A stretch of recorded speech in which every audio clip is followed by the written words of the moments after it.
The clouds hung heavy over Washington, D.C., as Maya Collins stood alone, notebook clutched tightly in her chilled hands. Rain had soaked her through, strands of her brown hair stuck to her face like wet ribbon. It wasn't supposed to rain, not today. She had no umbrella, no cameraman, no mic. Just a drenched notebook and the flickering hope she could still pull off her assignment. At 26, Maya was fresh to the national stage, having cut her teeth in local news. She'd finally landed a position with a rising media outlet, but it came with a caveat: prove herself fast. Her first test: cover the president's surprise visit to a local charity. Alone. Her team had vanished inside, and her producer's last text, a simple "we're delayed," had come 45 minutes ago. Everyone else had packed up and gone. Maya remained, cold and soaked, unsure if it was pride or desperation that kept her rooted to the sidewalk. Maybe it was something deeper.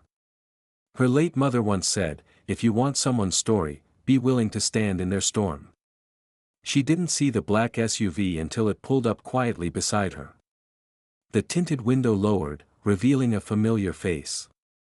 Donald Trump sat in the back seat, leaning forward. "Do you need a ride?" he offered. Maya blinked against the rain, stunned. The most talked about man in America had not only noticed her, he was offering her a ride. As she hesitated, unsure if this was real, a Secret Service agent stepped out with an umbrella. "Ma'am, you can step in if you'd like." Her phone battery had died. No help was coming. Still, she stayed guarded. "Mr. President, I'm just here to report," she started. Trump waved her off. "You're soaking wet. Get in before you catch pneumonia." Against every instinct, she slid inside. The warmth hit her immediately, the air tinged with leather and something clean, pine, maybe. Trump looked at her with a furrowed brow. "Where's your team?"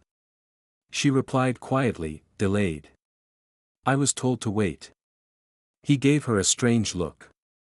"That's not how good teams work." She bit her lip, unable to argue. He studied her a moment. "People think I don't notice the little things. But I do." A lone reporter in the rain, either desperate or determined. "I like the determined kind." Maya didn't know what to say.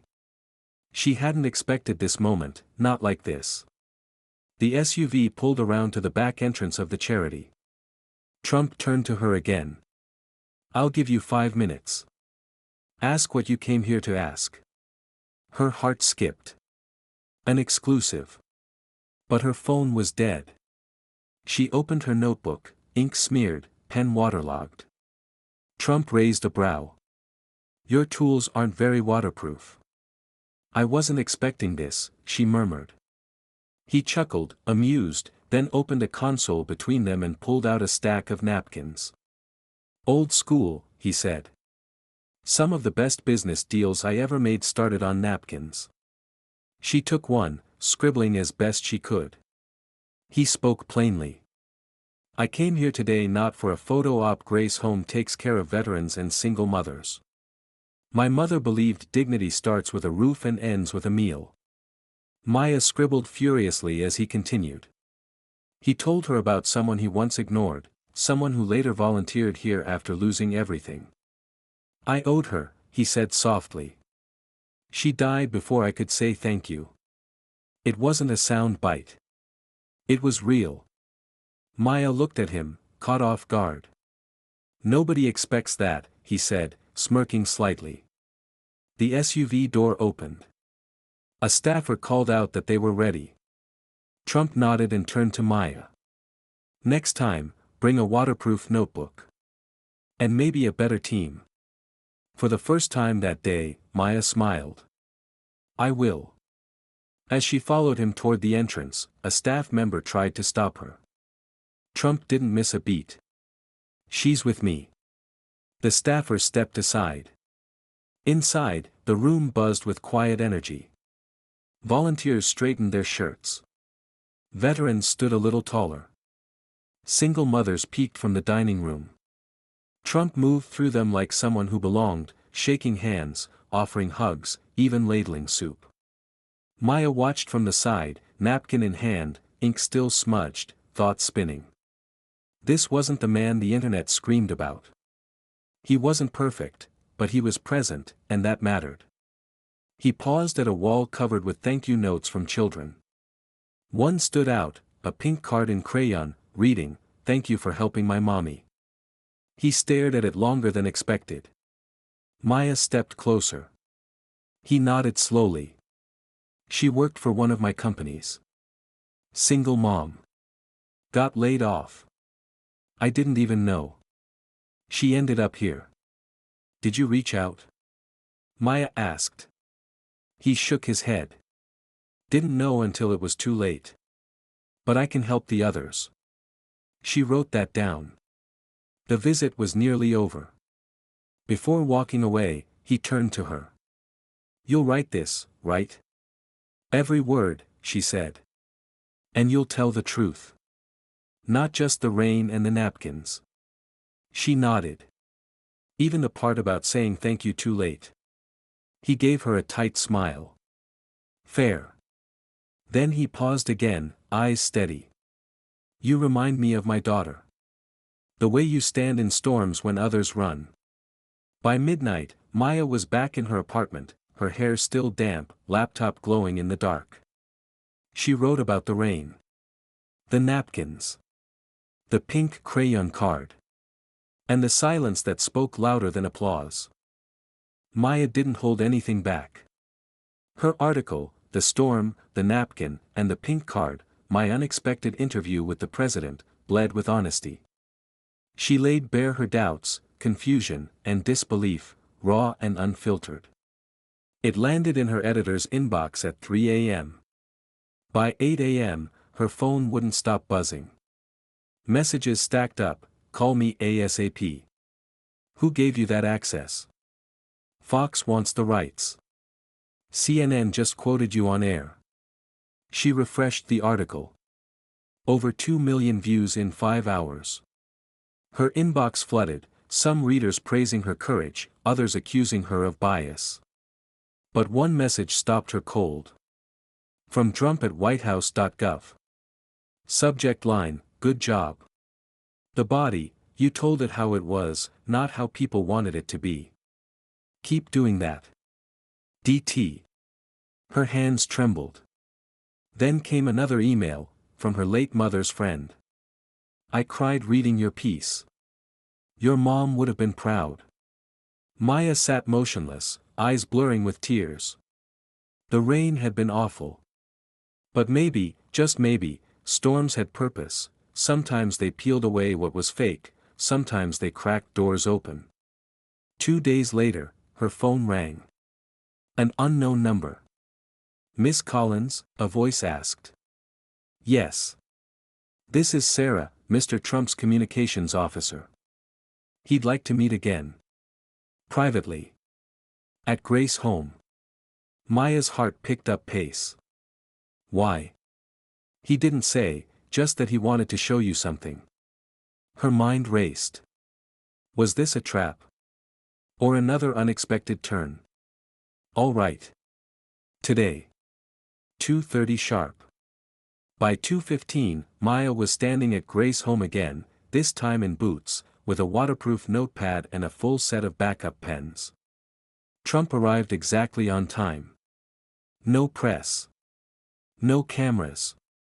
Just 2 guards and a quiet demeanor. "Walk with me?" he asked. She nodded. They strolled around the back of the building, where an old oak tree stretched wide over the earth. "She's buried here," he said softly. Maya stopped. "The woman I told you about. Georgia Reed. She volunteered for 20 years. Slept on the floors. Cooked for children who weren't hers. She was the one I owed." He knelt, placing a white rose at the tree's base. Maya stood still. "Why tell me this?" she asked gently. His voice didn't waver. "Because people like her, and you, are the real story. Not the noise on TV." She couldn't speak. Trump looked at her again. You reminded me to pay closer attention. Not through speeches. Like this. Maya swallowed hard. You reminded me, too, that people are more than headlines. His gaze met hers, steady. That's why I wanted to see you again. To say thank you. Properly. She blinked back tears. You're welcome. When her second article, The Woman Under the Oak, went live, Maya's name spread like wildfire. Some called it profound. Others questioned her objectivity. Pundits debated whether she'd crossed a line. Had she humanized a politician too much? Maya watched the firestorm unfold with a quiet mind. Her boss called. You're trending, but we're taking heat. I told the truth, Maya said. I know, came the reply.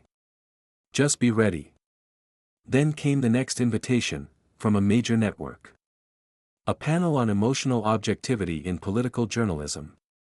Veteran anchors, seasoned columnists. Maya almost declined. She didn't see herself as political, just a storyteller. But she went. On air, she sat opposite a sharp-eyed anchor. Miss Collins, he said coldly, do you think one rainy moment gives you authority over political coverage? Maya answered, calm and clear. No. But sometimes, the moments we ignore, the people we pass by, tell us more than any press conference. The studio fell silent. Another panelist, older, respected, leaned forward. I read your piece. Reminded me why I became a journalist. After the show, Maya stepped into the hallway, heart racing. Her phone lit up again. Another message. From Trump. You did good. You told the story that mattered, even when it was uncomfortable. That takes guts. She smiled quietly. Maybe she wasn't changing the world. But maybe she was changing how people saw it, one honest story at a time. 1 week later, a small package arrived at her office. No return address. Inside was a white envelope, her name handwritten on the front. She opened it slowly. A note, to the reporter who stood in the rain, you reminded me of what I forgot. That the people we pass by are the ones who carry the truth. Thank you for not walking away. DJT.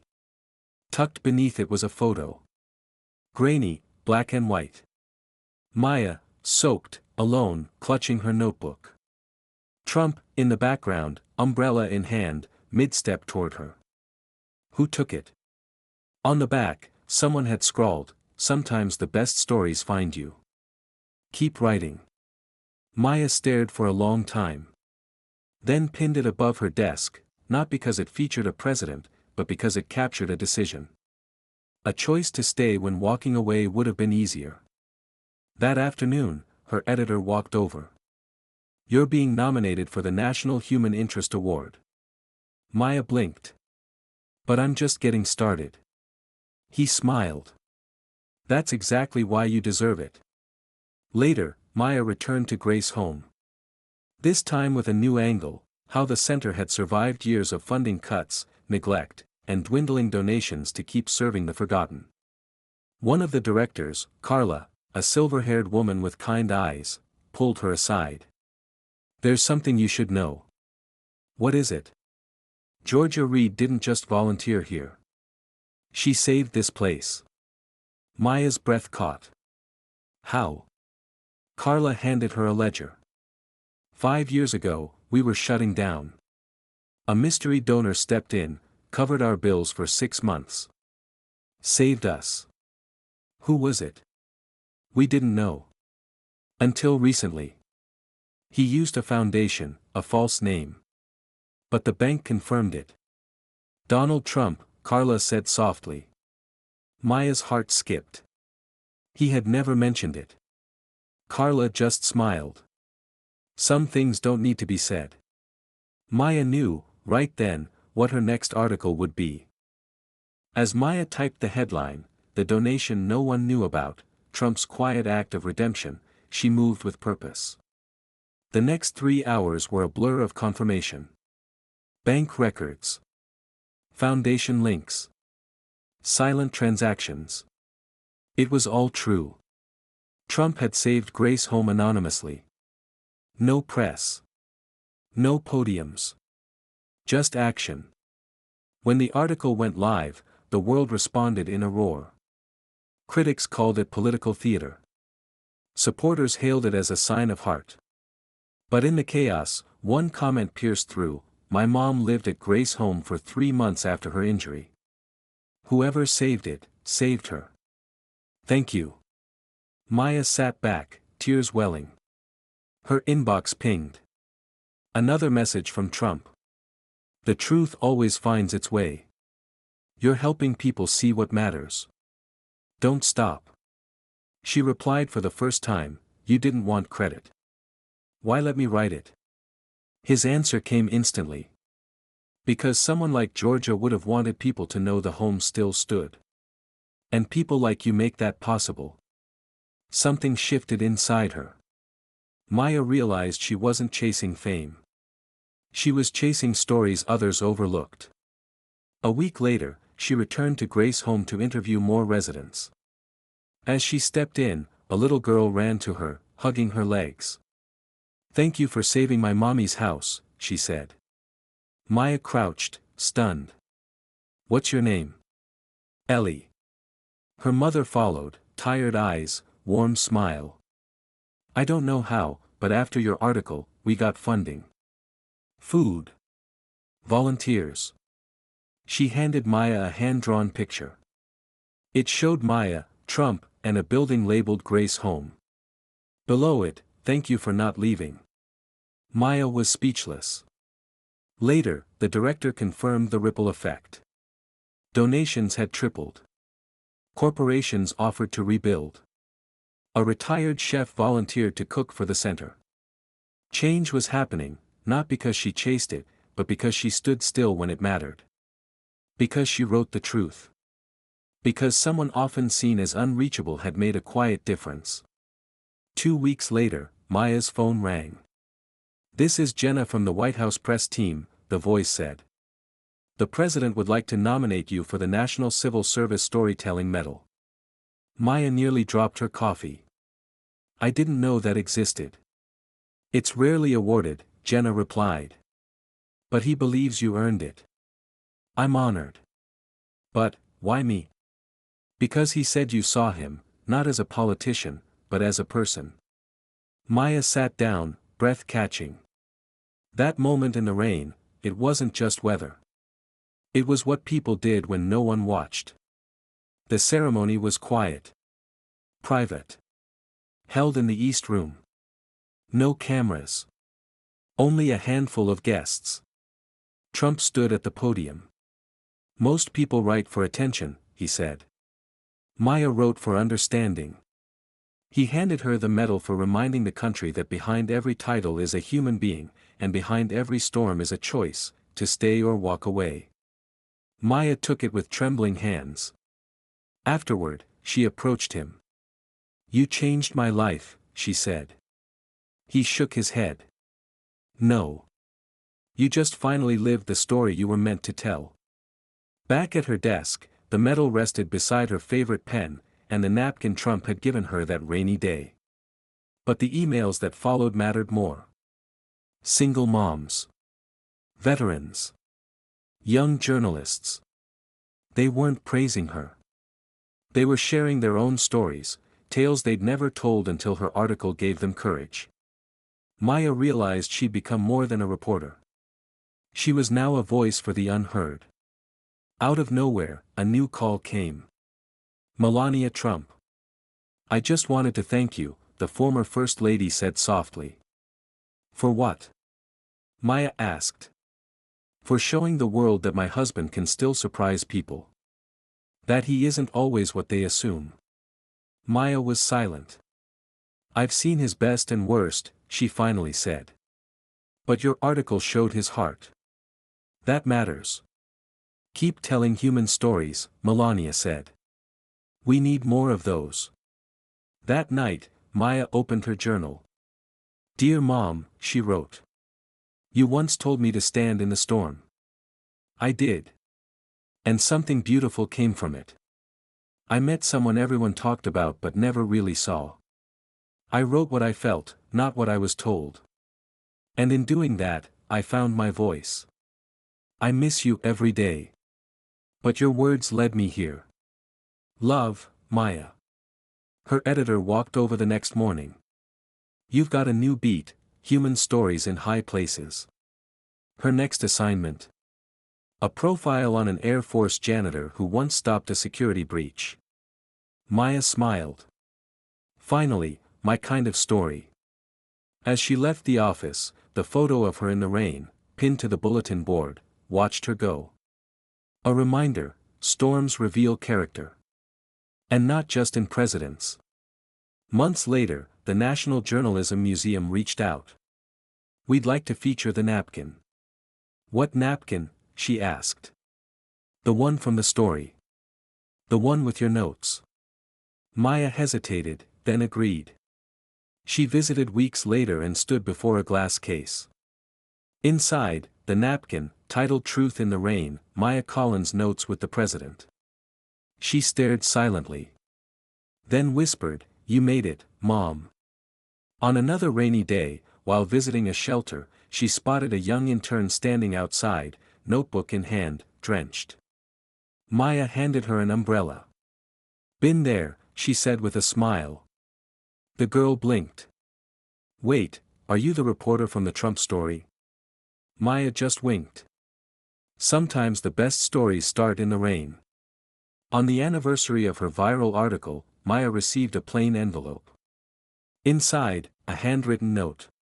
You once said I reminded you that people are more than headlines.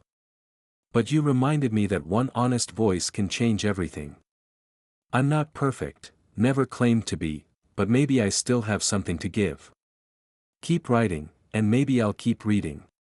Attached was a second napkin. Blank. Below it, 6 words, your turn now. Maya smiled, heart full. The rain hadn't stopped. She'd simply learned how to dance in it.